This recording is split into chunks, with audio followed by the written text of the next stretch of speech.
In today's video, I'm going to teach you how to use Obsidian with Claude Code CLI to code and create content inside your vault. We'll set everything up, open Claude right in Obsidian, and walk through practical prompts and a few optional power features to boost your workflow. Start by installing Obsidian. Download it from the official site, install it, and open the app. When prompted, create a new vault for this project. You can name it something like My Project Vault. A vault is simply a folder where all your notes, code, and assets live together, which makes it perfect for a unified workspace.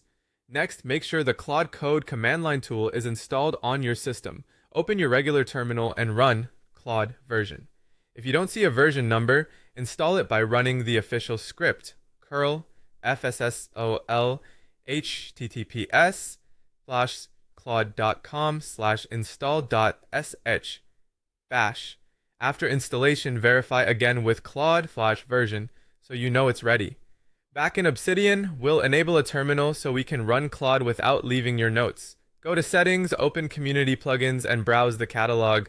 Search for Obsidian Terminal or Command Palette CLI. Install it and enable it. If you see a warning about third-party plugins, acknowledge it to proceed. This plugin lets you run CLI commands directly inside Obsidian.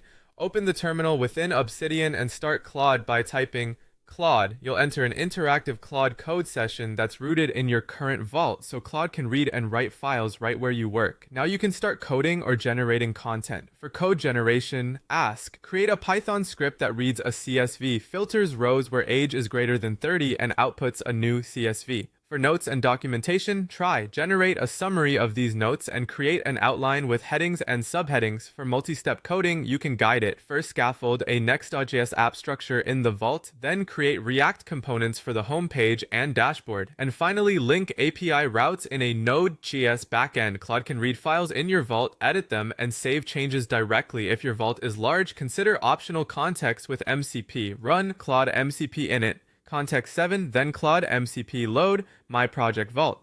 This keeps more files in memory so Claude can